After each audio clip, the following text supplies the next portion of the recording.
Amén. En el día de hoy hablemos un poco, una vez más, sobre la dádiva. Y digo una vez más porque quedé en el Zoom, ¿verdad?, la semana pasada, que iba a grabar el mensaje completo para poderlo dar.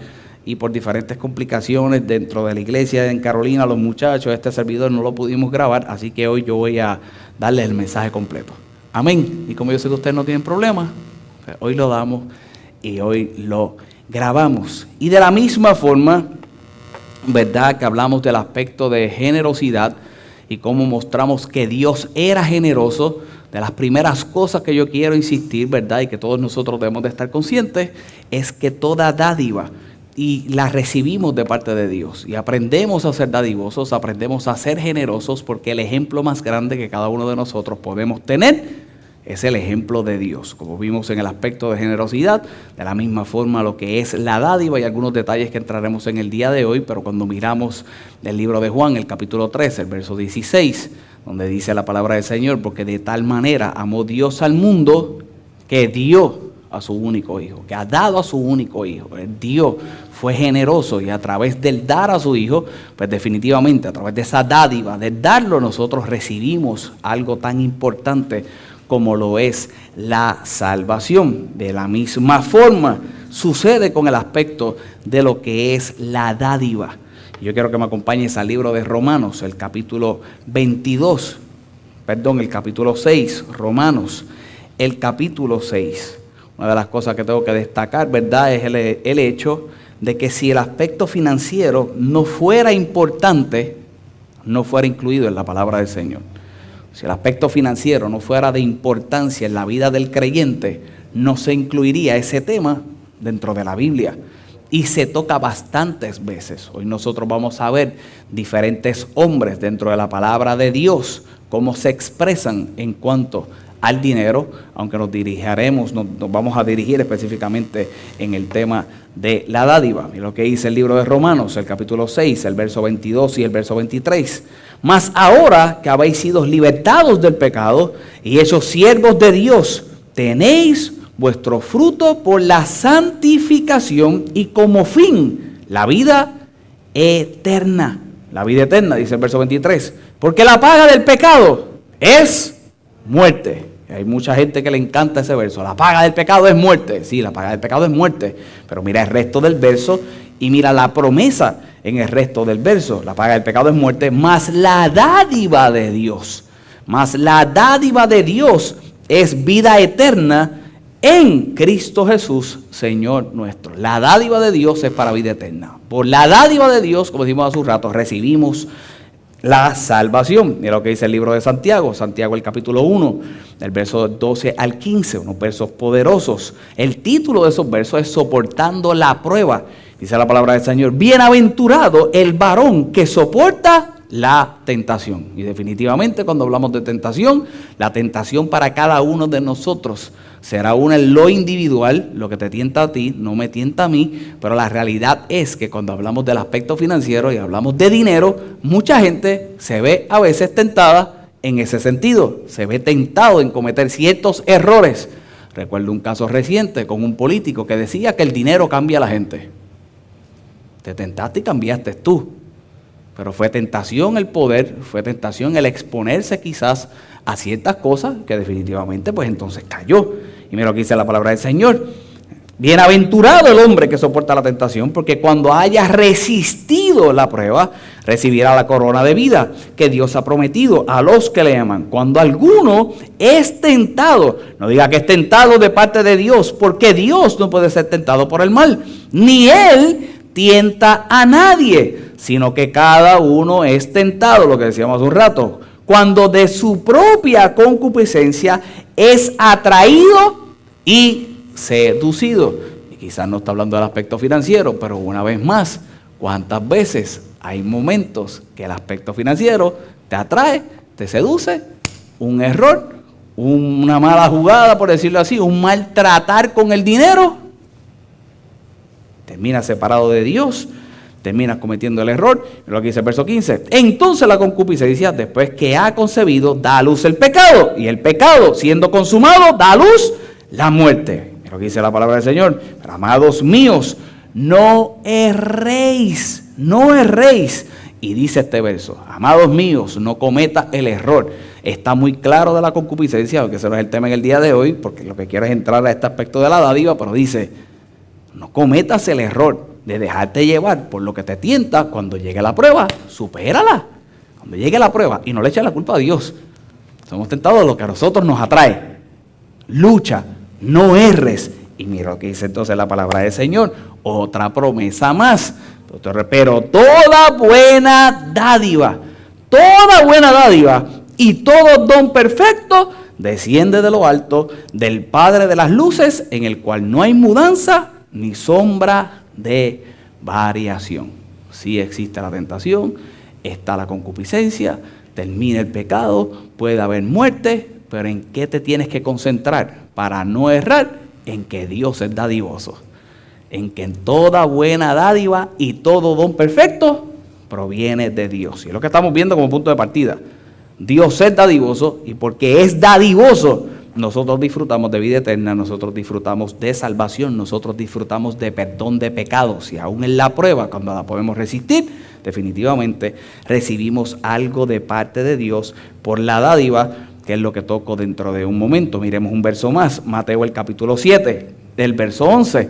Pues si vosotros siendo malos, y ahora Jesús enseñando a orar a sus discípulos, y el tema no es la oración una vez más, pero mira lo que destaca: pero si nosotros siendo malos sabéis dar buenas dádivas a vuestros hijos, si nosotros siendo malos sabéis dar buenas dádivas a vuestros hijos, ¿cuánto más vuestro Padre que está en los cielos dará buenas cosas a los que le pidan? Y ahora está hablando, y en medio de la oración dice: si ustedes son malos, que definitivamente los cataloga como malos, porque no podemos comparar el aspecto de ser bueno y malo con Dios. Dios siempre será mucho más bueno que cualquiera de nosotros, por más buenos padres que nosotros seamos.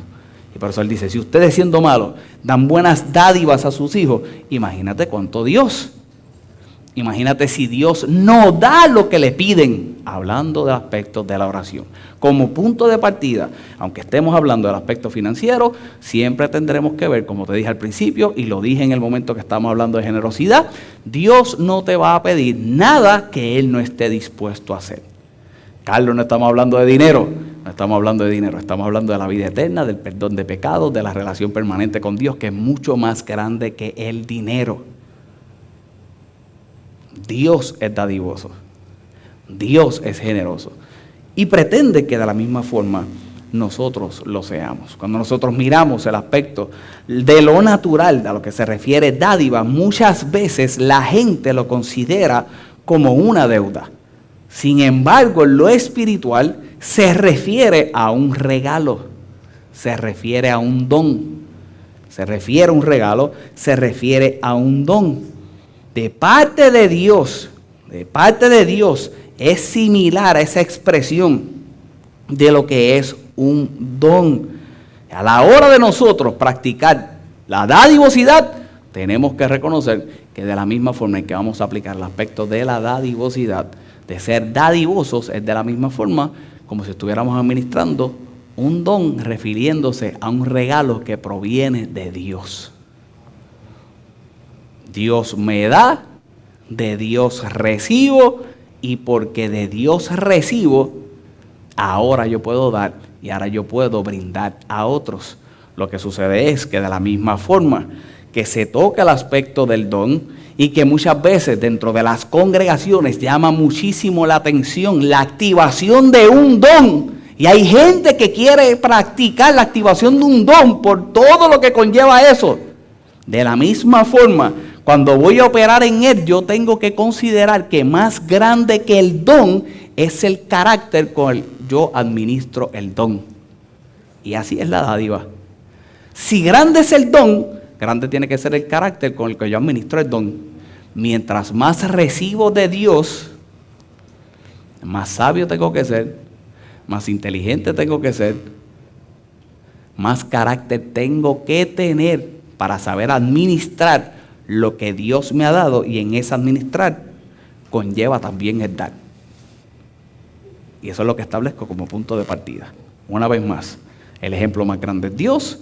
Dios es dadivoso, y todo lo que deposita en tu mano, y eso que deposita en tu mano, que en su momento llega entonces a ser el factor de compartir y de dar y de practicar entonces generosidad proviene de Dios. Yo tengo que saber administrarlo, yo tengo que tener el carácter correcto para entonces practicar dadivosidad de la manera correcta. Si lo veo naturalmente hablando, yo entonces lo puedo ver como una mera donación, como un mero obsequio, como un presente, como una limosna, quizás como una propina, como algo natural. El creyente no practica dadivosidad como el elemento natural que a lo mejor se puede considerar como dadivosidad. Porque dentro de la donación, definitivo, hay dadivosidad. Porque dentro del obsequio, somos dadivosos. Porque dentro de la propina, somos dadivosos. Pero yo estoy consciente de lo que estoy haciendo, yo estoy consciente cómo estoy dando, yo estoy consciente de cómo estoy administrando lo que recibo de parte de Dios. Era como hablábamos el domingo pasado. Si Dios no quiere que lo que yo tenga se pierda, tengo que ser sabio. Si lo que Dios quiere y lo que me da, yo no quiero que se pierda, definitivamente tengo que tener el carácter correcto y sobre todas las cosas, reconocer que proviene de Dios. La semana pasada vimos algo que hoy no voy a entrar en eso porque lo vamos a ver la semana que viene cuando comencemos a hablar de ofrenda. La semana pasada yo le di, ¿verdad?, un giro al mensaje y comenzamos a hablar sobre el hecho de la semilla. No sé si recuerdan, y que muchas veces en la palabra de Dios va a estar el elemento natural para traernos, ¿verdad?, a conciencia lo sobrenatural en nuestras vidas. Y el ejemplo natural de la semilla que nosotros estuvimos viendo, que es la explicación de esto. Hoy no voy a entrar en eso, porque lo voy a tocar entonces la semana que viene, cuando entonces hablemos un poco de la ofrenda. Pero la palabra del Señor se nos impulsa, por la palabra de Dios, se nos impulsa a ser dadivosos. Y con estos versos que quiero traer las ideas de esta noche, que no voy a ser muy extenso, pero le pido a Dios que hable a tu vida. Y mira lo que dice la palabra del Señor en el libro de Primera de Timoteo. Libro de Primera de Timoteo, una vez más, Pablo hablando y escribiendo, educando, dice la palabra del Señor, Timoteo, el capítulo 6, el verso 11. Fíjate que el título de la Biblia dice, la buena batalla de la fe.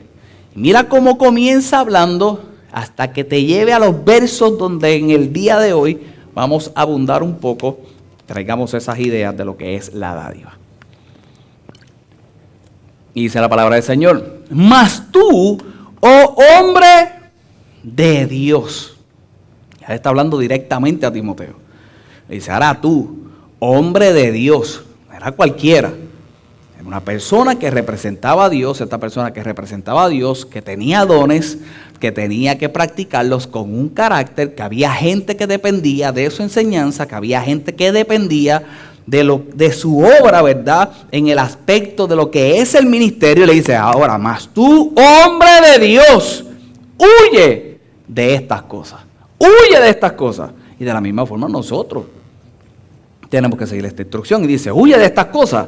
Sigue la justicia, la piedad. Versos anteriores está hablando sobre la piedad. Un capítulo poderoso. Puedes leerlo completo. Dice la palabra del Señor. La piedad, la fe, el amor, la paciencia, la mansedumbre. Cuando le está diciendo que huya de esas cosas, es todo lo que está hablando en los versos anteriores, cuando le estaba diciendo que persiguiera la piedad. Dice la palabra del Señor, una vez más, huye de esas cosas y sigue la justicia, sigue la piedad, la fe, el amor, la paciencia, la mansedumbre, refiriéndose muchos de ellos a frutos del Espíritu. Y dice el verso 12, y pelea la buena batalla de la fe. Y dice la palabra del Señor, y echa mano a la vida eterna. A todos estos consejos, y le dice, echa mano a la vida eterna, la cual asimismo fuiste llamado, habiendo hecho la buena profesión delante de muchos testigos. Verso 13, temando delante de Dios, que da vida a todas las cosas, y de Jesucristo, que dio testimonio de la buena profesión delante de Poncio Pilato, que guardes el mandamiento sin mácula ni presión hasta la aparición de nuestro Señor Jesucristo, verso 15, la cual a su tiempo mostrará el bienaventurado y el solo soberano, Rey de reyes y Señor de señores, el único que tiene inmortalidad, que habita en luz inaccesible, a quien ninguno de los hombres ha visto ni puede ver, el cual sea honra al imperio septiterno. Amén. Él está diciendo, te vas a dedicar al ministerio, esto es el resumen, te vas a dedicar al ministerio y esta es la que hay. No practiques esto, practica esto, predica, enseña y guárdate para Dios. Así. Esa es la instrucción que le está dando, lo está enviando al ministerio. Eso es lo que está sucediendo hasta ahí. Pero mira la pausa que hace. Yo quiero que mires la pausa que hace en la importancia de lo que Pablo le está diciendo a este hombre que tendría que practicar ahora en lo que era su ministerio, la dependencia una vez más que la gente tendría de su mensaje, de su enseñanza, de lo que iba a establecer, y diciéndole, siempre te vas a enfocar en Dios, lo vas a hacer hasta que sea el tiempo, hasta que sea el momento. La importancia del llamado es lo que te estoy estableciendo. Dentro del llamado, estableciéndole el hecho de la vida eterna, de lo que es la salvación, lo que tendría que practicar, los frutos del Espíritu que tendría que seguir. Y hace esta pausa. Y dice el verso 17, a los ricos de este siglo manda que no sean altivos, ni pongan la esperanza en las riquezas, las cuales son inciertas, sino en el Dios vivo que nos da todas las cosas en abundancia para que las disfrutemos. Dentro de todo ese speech, ahora saca un momento para hablarle a los ricos de aquel tiempo. ¿Y por qué tendría que hacer eso? ¿Será por la influencia que tenía esa gente? ¿Por qué habría de ser eso? Yo no sé por qué fue, pero se hizo un espacio para hablarle a esa gente, para que le diera una instrucción a esa gente, y en base a esa instrucción es que yo quiero que veamos algunas cosas en el día de hoy que conllevan literalmente generosidad, y los vamos a ver en los próximos versos. Pero cuando se refiere esa palabra del verso 17 a los ricos de este siglo manda, no se está refiriendo a ser rico, ¿verdad? Aunque sí acumularon riquezas, pero no se está refiriendo a ricos que tú y yo conocemos como ricos. Aquí Pablo le está diciendo a todo aquel que practica unas finanzas saludables, enséñale esto. Todo creyente debe de practicar en su vida finanzas saludables. Si llegas al punto de practicar finanzas saludables, eres rico. Pablo está diciendo a los ricos de este siglo, como yo les decía hace un rato, que puede ser finanzas saludables, que tú estés consciente de ciertas cosas que tienes que hacer, que las practiques y ves un resultado. Con la paz que eso te va a dar es suficientemente para considerarte rico. Yo estoy por saldar una deuda, estoy loco por saldarla. Cuando la salde, hacer, como yo le he dicho aquí a ustedes, hoy yo me sentaba con alguien a comernos algo antes de venir para acá, unos miembros nuevos de nuestra iglesia, y una de las cosas que me decía, me gusta la transparencia, aunque tú hables como hablas con las finanzas, que todavía estás resolviendo problemas de la juventud, esto y lo otro, así somos todos, qué bueno que lo dices. Y esa es la idea, esa es la práctica de una finanza saludable, que los errores que cometiste los enmiendes, que no los vuelvas a cometer. Créeme que te sientes como si fueras rico. Y aquí Pablo le está diciendo que como parte de su mensaje tendría que incluir el aspecto económico. Yo te decía hace un rato que no sabía por qué lo tendría que incluir si fuera por la influencia de esta gente. ¿Por qué rayo? ¿Por qué caramba lo tendría que incluir? ¿Por qué tendría que hacer una pausa? Pues pongámonos a pensar y lleguemos a la determinación que muchas veces de las cosas que desenfoca a alguien de los caminos del Señor, definitivamente, ¿qué es? El dinero. Un mal manejo del dinero, un no manejo saludable de la finanza, definitivamente te separa de los caminos del Señor. Mira la primera instrucción que le da, que no sean altivos. hay 2 o 3 que no tienen, y con lo poco que tienen, no hay quien los aguante. Imagínate si tuvieran más. Y él le está diciendo, si practicas unas finanzas saludables, tú no eres altivo. Que no sean altivos, ni pongan la esperanza en las riquezas.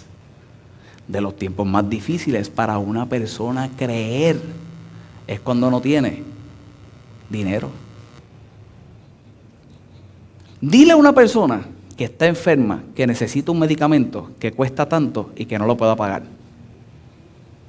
A cualquiera de nosotros definitivamente nos robaría la paz. A cualquiera de nosotros nos daría estrés. Es más, al que no le dé estrés, muchachos, pues, ha llegado a unos niveles de madurez increíbles. Definitivamente que nosotros vamos a motivarte a que creas, a que seas inspirado, haremos lo que tengamos que hacer para poder. Pero a lo que me refiero es en el hecho de cuántas veces lo económico influencia en nuestro pensamiento y que llega el instante que a lo mejor nos obliga, ¿verdad? O nos hace esos pensamientos a no creer y nos separa de Dios. Dile a una persona que está a punto de perder su casa, que se quedó sin trabajo, está en una crisis financiera, a punto de perder su techo. Y Pablo le está diciendo, dile a esta gente que ha llegado a un nivel de tener finanzas saludables, que aún teniendo esas finanzas saludables, que no pongan la esperanza en eso. Dime tú si es profundo o no es profundo. ¿Y por qué razón no debían de poner la esperanza en eso? De aquí es donde me llamaba la atención, antes de entrar con los puntos que voy a cerrar y que voy a orar en el día de hoy. Él le dice que no sean altivos ni pongan la esperanza en la riqueza, porque las riquezas son inciertas. Las riquezas son inciertas. Y definitivamente luego da la instrucción de que la esperanza la ponemos en Dios, que Él nos da todas las cosas en abundancia y nos da la esperanza y nos da la seguridad de que cuando nos da las cosas es para que las disfrutemos, como lo vamos a ver al final. Pero hablemos un poco de ese aspecto de lo que son, ¿verdad?, esas riquezas o las finanzas inciertas. Cuando nosotros miramos, ¿verdad?, el aspecto muchas veces económico, nosotros sabemos que dentro del aspecto económico, y aquí yo no pretendo dar una clase de economía, pero nosotros sabemos que dentro del aspecto económico una de las cosas que se destacan es el hecho de la incertidumbre. Por la incertidumbre las cosas suben o las cosas bajan. Se explotó la guerra por allá, ya la economía se fastidió, y el petróleo subió, y porque el petróleo subió, subió la luz, sube la gasolina, sube la comida, sube esto, sube lo otro, todo por la incertidumbre de una guerra. La incertidumbre hace, y es una de las razones por la que entonces Pablo le está diciendo a Timoteo, dile que no crean en ella. Dile que no tengan la fe depositada en ella, que no tengan la esperanza en ella, porque definitivamente va a haber incertidumbre. Mientras yo miraba el aspecto de incertidumbre, yo recordaba, ¿verdad?, algunos términos que se utilizan en el aspecto económico, como uno de ellos, el riesgo en medio de la inversión. Cuando nosotros vamos a invertir y cuando nosotros vamos a trabajar financieramente hablando, de forma natural, nosotros sabemos que nos corremos un riesgo. Dios le está diciendo, no funciones así. Hay riesgos más bajos, hay inversiones que tú vas a hacer con un riesgo bajo, que lo que inviertes ganas menos, pero hay una probabilidad más grande de que vayas a ganar. Hay unos riesgos medianos y hay unos riesgos que son altos. En esos riesgos altos, usualmente, tú puedes perder más, pero si ganas mucho más, ¿cierto? Esos riesgos, esas inversiones de un riesgo alto, lo que tú inviertes, puede ser que lo pierdas más rápido, pero si ganas un montón. Dime tú si así no vive la gente. Dime tú si la gente no vive económicamente hablando, buscando darle el cantazo, buscando dar la sorpresa, no importando el riesgo que conlleve por el tan solo hecho de sentir una satisfacción de lo que van a ganar. Aquel que vive esperanzado, no en el Dios que da la riqueza, sino en las riquezas, no le importa el riesgo que corre con el tan solo hecho de pensar de lo que va a ganar. Y Pablo le está diciendo en una pausa a Timoteo que le diga a la gente que el que lleva finanzas saludables no vive en esa clase de riesgo. Vive en el único riesgo seguro, por decirlo así, que tú y yo debemos de tener, que es el confiar en nuestro Padre Celestial. Que en ese sí hay seguridad. Que en ese sí nosotros podemos funcionar. Cuando pensaba en este aspecto de lo que es, ¿verdad?, el riesgo de la inversión, pensaba en el hecho de la volatilidad y el cambio de valor dentro de las inversiones y que tenía entonces un resultado en la gente. Es lo que te decía hace un rato. La gente no le importa cuán volátil puede ser. Me meto en esto, me meto en lo otro, hago esto, hago lo otro, solamente por un resultado. Y así cambia el riesgo. Y cuando lo miraba, me acordaba de un término y que yo quiero ajustar ese término y con los principios que te voy a enseñar, yo creo que nosotros lo podemos hasta cierto punto, y no me vayas a malinterpretar, espiritualizar y que jueguen a nuestro favor. Naturalmente hablando, se habla de minimizar riesgos. Con lo que yo te voy a enseñar ahorita, va a ser que estos tres principios que te voy a mostrar ahora, que naturalmente se practican, si lo practicas por lo que te voy a enseñar, ahí es que te estoy diciendo que lo vas a volver espiritual y funcionan de forma diferente en nuestra vida. Como por ejemplo, se dice que nosotros minimizamos el riesgo cuando conocemos nuestros activos. El activo más grande que puedes tener como creyente es el dar. Entonces son cosas naturales para minimizar el riesgo de la inversión. Dame conocer el activo. Yo estoy trayéndote estos ejemplos y te voy a dar unos principios al final. Pero te estoy diciendo que el activo más grande que tiene un creyente es la dádiva. Si conoces el poder de la dádiva, minimizas tu riesgo financieramente hablando. Número 2. Se dice que se debe anticipar el futuro. Cuando tú miras a la gente, a la hora de invertir, ellos están pendientes a las noticias, ellos están pendientes, y casi todas las inversiones van al hecho de la especulación, tratando de anticipar el futuro. El único futuro que nosotros tenemos seguro es en Dios. El único futuro que nosotros tenemos seguro es en Dios. Y de los varios principios que hay en este aspecto de minimizar los riesgos, yo saco esos tres por lo que te estoy diciendo.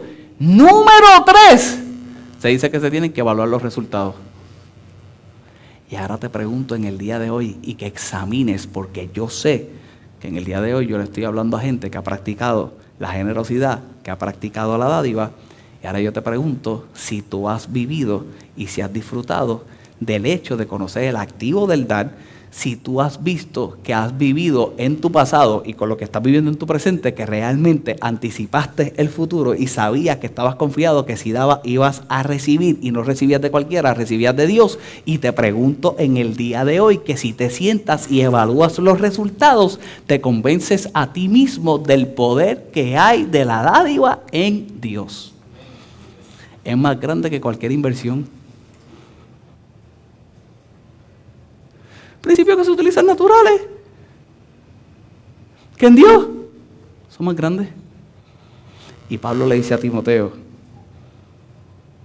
el verso 18, diles que hagan bien. Esta es la práctica de las tres cosas que te dije. Diles que hagan bien, que sean ricos en buenas obras, dadivosos y generosos. La persona, escucha bien, que tiene finanzas saludables. La persona que se le está haciendo esta advertencia por el tan solo hecho de lo que se va exponiendo en el camino. ¿Por qué se le expone todas estas cosas? Porque definitivamente vas a experimentar aumento, definitivamente vas a experimentar crecimiento. Y por eso comienza a decirle, dile que no sea altivo, porque una persona que da va a recibir, y cuando recibes aumentas. Y tienes que tener cuidado que mientras se siga manifestando el aumento y se siga manifestando el incremento en tu vida, no sustituyas lo de Dios y entonces te vuelvas altivo.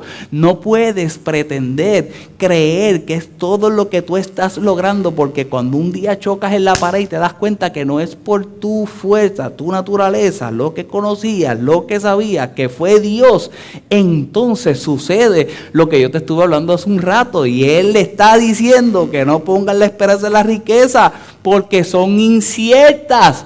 En Dios hay seguridad, y entonces le dice todo lo que te estoy diciendo. Dile que practiquen estas cosas, que hagan bien, que sean ricos en buenas obras, dadivosos y generosos. Y yo quiero que en el día de hoy, para ir concluyendo, tú entiendas a lo que se refiere este aspecto de hacer el bien, que sean ricos en buenas obras, que fueran dadivosos y que fueran generosos. Y ahora Pablo le está diciendo que hagan el bien.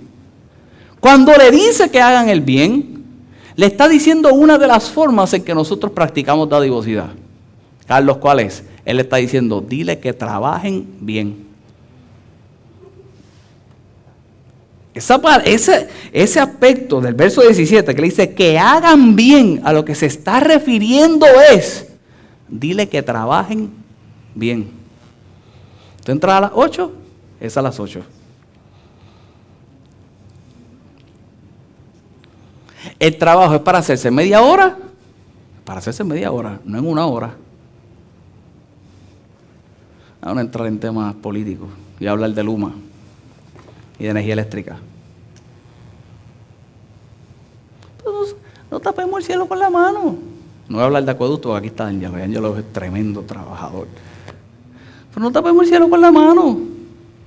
¿Cuántas veces nosotros íbamos caminando por ahí y veíamos un tipo de energía eléctrica en una hamaca? En lo que había otro enganchado. Yo los he visto, yo los veía, ahora no los veo. Que trabajen bien, ahora no se ven porque te graban, pero cuando no había en cámara, tú lo que tienes que hacer era pasar por los chichojos de las cajeteras viejas, y tú lo que vieran los troces, viene compi. Y Pablo dice, dile que trabajen bien. El que administra bien sus finanzas, que tiene finanzas saludables, es porque trabaja bien. El que trabaja bien tiene aumento, tiene incremento, tiene un trabajo estable, tiene promoción en su trabajo, disfruta de otras cosas, se riega la voz que eres bueno. El que tiene un negocio y es bueno en lo que hace, tiene un negocio que él trabaja bien, se riega la voz y estás tan buqueado, como decimos nosotros en Puerto Rico, estás tan lleno que ya no tienes espacio para atender a otra gente porque tú eres el mejor, porque tú eres bueno. Él dice, dile que trabajen bien cuando confías en Dios, cuando te anticipas al futuro porque sabes que es Dios, cuando realmente tú conoces tu activo, sabes lo que tú haces en Dios, sabes cuánto has dado en Dios, tú anticipas un futuro grandioso, vives en ese futuro grandioso, tú trabajas bien. Dile que trabajen bien. Número 2, que sean ricos en buenas obras. Él le dice que trabajen bien, que disfruten de lo que trabajaron, pero diles que aumenten en las buenas acciones. Si tú prosperas, si tú creces, lo mínimo que debes de aspirar de vez en cuando, aumentar en buenas acciones. Hoy yo estaba en un sitio desayunando, estoy leyendo, y llega alguien que entra, no tiene un buen aspecto, y se le acerca a una persona que está al frente mío.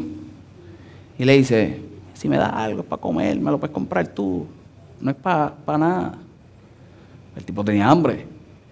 Y yo veo a este tipo dudoso.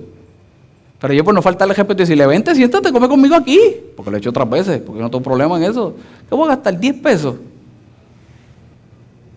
Y aquel tipo yo lo veía dudando. Yo decía, pero comprarle el dichoso desayuno ese. tipo se veía que tenía dinero, pero se veía que tenía dinero por la apariencia que yo le estoy viendo. El tipo dudó, le dice que sí, el hombre se va para otra mesa, la fila se vacía y yo estoy todavía aquí viendo la película. Y yo me iba a parar y decirle al tipo, mira, siéntate conmigo, desayunemos y hablemos un rato si quieres. Entonces, ¿a qué le hace? También el otro es un número. La fila. El tipo, ¿verdad? Va para allá. Y le compra. Practica las buenas acciones. La divosidad nos hace practicar buenas acciones. Nosotros no sabemos quién realmente tiene una gran necesidad y con el detallito que nosotros hacemos le cambiamos y le transformamos la vida. No sabemos. Pero como la práctica de una persona que tiene finanzas saludables debe ser practicar buenas acciones. Yo no te estoy hablando ni de creyente, yo te estoy hablando del que tiene finanzas saludables. Practica buenas acciones. Número 4, le dice, sean dadivosos, refiriéndose al aspecto de compartir. Comparte de lo que tienes, da. De lo que tú disfrutas, que otros disfruten. El domingo nos fuimos a casa de Carlos y aquel sí que estaba dadivoso. Dice, muchacho, y él seguía cocinando, nos invitó a la casa, hizo un barbecue y él seguía sacando comida, A las 3 de la mañana yo tenía un reflujo que yo decía, bendice a Carlos, Señor, donde quiera que esté. Sigue sacando comida y yo llevaba 3 semanas comiendo bien y ese día comí cuanta cosa. Por la noche yo estaba que me moría. Pero yo veía el entusiasmo. Entonces la mujer mía es tan brava que cuando llego a casa entonces me ve así medio de esto y me dice, ¿para qué seguías comiendo? ¿Para qué seguías comiendo? Y yo, pues si Carlos quería compartir, lo voy a hacer sentir mal. Comparta con otro. Una persona que practica finanzas saludables, esa palabra dadivosos, se refiere al hecho de compartir. Y me llamaba la atención, que hablamos un poco de generosidad, pero me llamaba la atención este aspecto de ser generoso y a lo que se refería Pablo y que se enseñara en aquel instante. Y él le decía, sé un buen comunicador. Le decía, sé un buen comunicador. Y yo me preguntaba, ¿a qué se refería con comunicar? ¿Qué se debía de comunicar? Y es lo que le decía, y es lo que debe aspirar toda aquella persona que llega a tener un estado de una buena administración. Parte de su dádiva debe ser el compartir 2 cosas. Debe ser el compartir, número 1, conocimiento y número 2, ideas. Nosotros estamos llamados a compartir con otros. Aquel que puede llevar un estado, ¿verdad?, de llegar a tener una salud financiera, que es la palabra correcta que he estado utilizando, a poder compartir con otros ese conocimiento y a compartir con otros ideas para que puedan experimentar y vivir lo que ellos realmente están viviendo.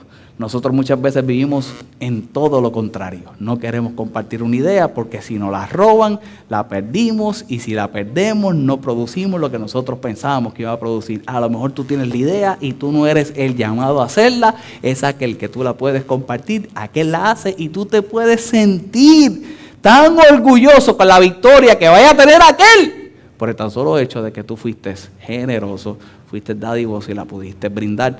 El conocimiento que nosotros tenemos no es solamente para nosotros, si fue de éxito y fue de bendición para ti, ¿por qué no compartirlo con otros? ¿Por qué otros no deben de ser bendecidos con eso, verdad? Que tú a lo mejor has hecho, con eso que tú conoces. Todos nosotros somos llamados a eso. Y eso es lo que yo vengo a decirte en el día de hoy, cuando nosotros hablamos del aspecto de la dádiva. Como creyentes debemos de estar muy conscientes lo que yo te he dicho en el día de hoy. Definitivamente lo vamos a recibir, lo vamos a trabajar personalmente, pero tenemos que brindarlos a otros. Te comparto estos versos y con esto oro, dice la palabra del Señor en el libro de Eclesiastés. Eclesiastés, el capítulo 5.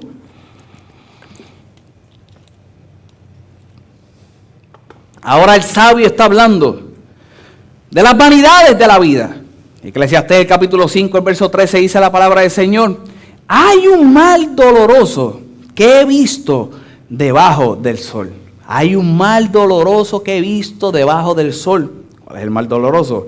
Las riquezas guardadas por sus dueños para su mal. El guardar la riqueza. Lo que causa la vida de un hombre es mal. Es un mal. Hay un mal doloroso que he visto debajo del sol. Las riquezas guardadas por sus dueños para su mal, las cuales se pierden en malas ocupaciones. Y a los hijos que engendraron, nada les queda en la mano. Es una persona que no practica la digosidad. Y mira cómo lo está trayendo el sabio. Mira cómo le escribe. Y mira el verso 15. Como salió del vientre de su madre, desnudo, así vuelve, yéndose tal como vino, y nada tiene de su trabajo para llevar en su mano. Aquí está describiendo una persona tacaña. Aquí está describiendo una persona que lo único que quiere es acumular. Y el sabio está diciendo, yo no sé para qué acumula. Si cuando se muera, se va sin nada. Hermano, yo no estoy hablando aquí que usted es un botarata. Estoy hablando de la gente sabia. Estoy hablando que usted es un botarata y que tiene que estar repartiendo como los locos. La semana pasada hablamos de la tierra y voy a abundar de eso la semana que viene. En examinar la tierra y la semilla donde tú pones la semilla que tú pones, la tierra donde tú pones la semilla. Porque tú esperas un fruto. No me malinterpretes con lo que yo estoy diciendo en este verso. Lo que estoy trayendo es el mal aspecto del acumular. La mala conciencia del acumular y el no reconocer que te tienes que desprender y que vas a tener que dar, porque si no lo haces, lo que te estás haciendo un daño a ti mismo. Estipulado está. Y mira lo que dice el verso 16. Este también es un gran mal, que como vino, así haya de volver. ¿Y de qué le aprovechó? Trabajar en vano. Está hablando de las vanidades. El verso 17. Además de esto, todos los días de su vida comerá en tinieblas, con mucho afán, dolor y miseria. Yo trabajo para acumular, y trabajo, y acumulo. Yo no he visto una persona que viva de esa forma y sea feliz. No la he visto. Aparentarán felicidad, pero trabaja para acumular. Los que están todo el tiempo amargados, aborrecidos, quieren estar trabajando, quieren estar produciendo, tú quieres ver más en la cuenta de banco, no tienes en qué invertirlo, no tienes en qué darlo, no tienes en qué compartirlo, no sales con tus hijos, no sacas a la familia, o a lo mejor sí, tú vienes y te conformas con el tan solo hecho de hacer un cheque y que hagas lo que tengan que hacer, pero tú no estás involucrado, el tiempo no está, la familia no está, los hijos no están, aquel se queja allá, aquel se queja acá, aquel tiene este problema aquí, aquel tiene este problema allá, pero tú quieres trabajar, dale, acumular. Y él está diciendo, no he visto felicidad. Él está diciendo, no he visto, afanado en dolor y en miseria. Y lo más que tienen es dinero. Increíble, ¿verdad? Pero mira lo que dice el verso 18. De lo que hemos hablado hasta este instante. Pero he aquí, pues, el bien que yo he visto. Yo te mostré el mal que vio. En el mal que vio, acumulas. Miseria. Pero mira el bien que vio. He aquí pues el bien que yo he visto. Que lo bueno es comer y beber. Ya, chaval, coge esa parte del mensaje. ¡Ajá! Que mucho le gusta la bachata. Que lo bueno es comer y beber y gozar. Pero qué cosa.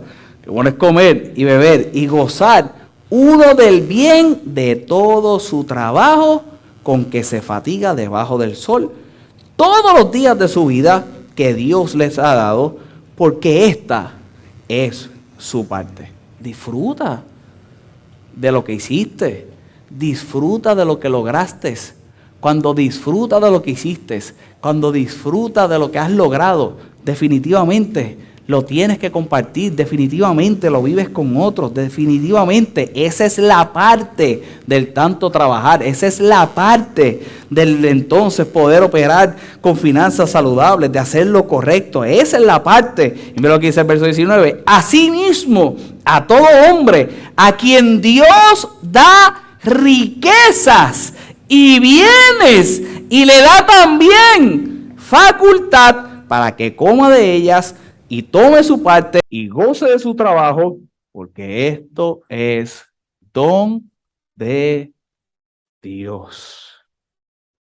Porque esto es don de Dios. Porque ese es el regalo de Dios. El regalo de Dios es que tú trabajes y que de tu trabajo disfrutes. La realidad es que no disfrutamos solos, que el verdadero disfrute está cuando lo podemos compartir, cuando lo compartimos con nuestra familia, compartimos con nuestros hijos, lo compartimos con nuestros amigos, lo compartimos con los hermanos en la fe. No hay satisfacción más grande que eso. Y mira cómo termina el verso para poder orar en el día de hoy. Porque no se acordará muchos de los días de su vida, pues Dios le llenará de alegría en el corazón. Él dice, no se va a acordar de todo lo que tuvo que pasar para llegar ahí. Porque cuando llegue ese disfrute, no hay dolor, no hay fastidio. Cuando llega ese disfrute, lo único que experimenta es la alegría del corazón. Que yo le pido al Señor, que en el día de hoy, con lo que has escuchado, con lo que has aprendido, puedas hacer esa práctica de las finanzas saludables, de lo que es la dádiva. Compártelo con otros. Compártelo con otros. Tú sabrás con quién lo compartirás. Tú elegirás con quién lo compartirás. Acuérdate que es tu disfrute porque tú fuiste el que trabajaste. Compartir, para que después entonces sea un fastidio. Compartes el lugar inadecuado y al inadecuado, y después a lo mejor lo que quieres es, lo que tienes ahí, un chupasangre. Sea sabio. Pídale a Dios. Un tema tan complicado como lo es quizás el financiero, y como nosotros lo vemos como riesgo muchas veces, minimicemos los riesgos, como vimos en el día de hoy. Mira lo poderoso del activo que tienes en tus manos, el activo de dar, por supuesto, dispuesto a recibir. Si hay un activo grande en Dios es el futuro. Es como termina el sabio diciendo, al final, en el futuro, se alegrarán. No se van a acordar del pasado. Cuando llega el disfrute, cuando llega el alivio de que todavía tienes techo, se te olvida todo lo que sufriste cuando pensabas que lo ibas a perder. Cuando llega el plato de comida, se te olvida la esmalla que tenía.